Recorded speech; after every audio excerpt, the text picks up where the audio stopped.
fallout. The Feds continued to face questions over their recently released fall economic statement, in which the Liberals had promised a degree of fiscal restraint to help rein in inflation and to help Canadians weather the cost of living crisis. So did they succeed, and does the update pack a political punch? The Scrum is here to answer that. Joel-Denis Bellavance is the Ottawa bureau chief for La Presse, and Nojoud Mallees reports on the economy for the Canadian press. Hi to both of you. Great to have you here. I appreciate it. JD, I'm going to start with you. They had telegraphed that this would be pared down. Yep. Did that impact at all, from your perspective, the political punch, I guess, as I said in the introduction of the document? I think so, because they were telegraphing some of the measures that would be contained in that economic update. And the political ally of the Liberals is the NDP in the House of Commons, and they were told to be more patient.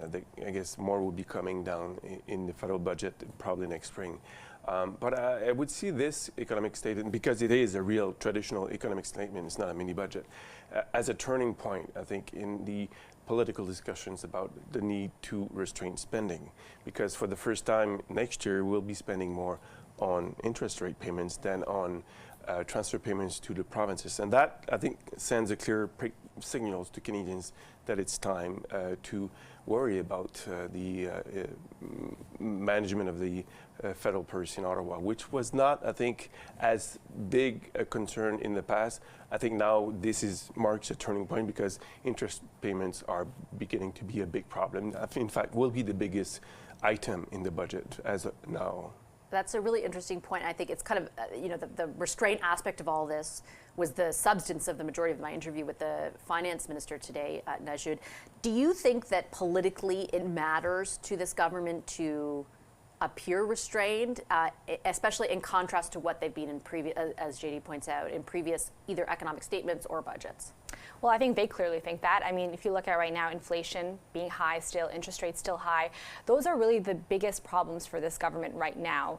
Housing is obviously a big problem, but they know they can't fix it in one day. The best thing that could happen to them is for interest rates to come down. And, some forecasts say maybe that could happen as soon as April. So you see the messaging around the fall economic statement that this is their primary goal. You see that they managed to keep the deficit the same this year as compared to the projection in the spring. There is some new spending, but if you look at the $21 billion that they added since the budget, the majority of that was announced before the fall economic statement. A lot of it was these EV battery plants that they were giving subsidies to. There wasn't much that was new. There was a few housing measures, but this was an opportunity for them to be able to temper spending, and they have a pretty good reason for it. They've been asked by the Bank of Canada to make sure fiscal policy is in line with monetary policy. And I mean, the good news for them was that the governor came out a couple days ago and said, he came out this week and said, he's happy to see the deficits are not rising in the short run for this year and next year, and that the government is introducing these kinds of new rules to limit spending. So in that sense, that element is a win for the government. Part of, the majority, I would say, of the questioning back and forth with the finance minister, JD, was around just that, how wedded they are to those promises. Because I think from the perspective of a lot of people who are watching today, Tiff Macklem might say, okay, this is all right now, but they aren't used to this idea or this kind of messaging from the government. Do you think they will be able to land the message among a wider swath of Canadians? I doubt it, because in the past, I would say that their targets was a moving targets. It used to be, the ratio of the debt to the GDP. It would be a modest deficit of $10 billion.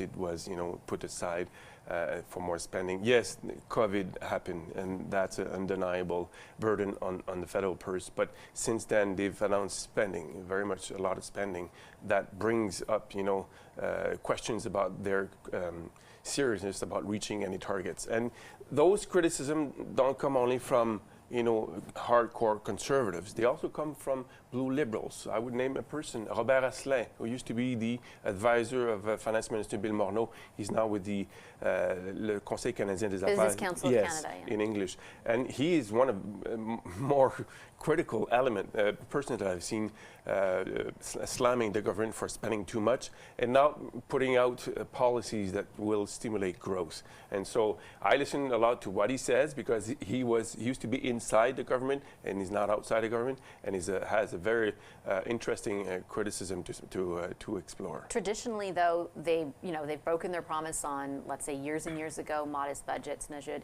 and they haven't suffered for it among the electorate necessarily as of yet. Sure, there's a lot of different reasons that they've seen reduced results in successive elections, but it doesn't seem on that note alone they've suffered. Do you think that changes going forward ever? It does if interest rates stay high, if inflation stays high. That's really what makes this all different. This isn't just about, people wanting balanced budgets. This is about ensuring that the government isn't contributing to inflation, isn't forcing the Bank of Canada to keep interest rates high for longer. And so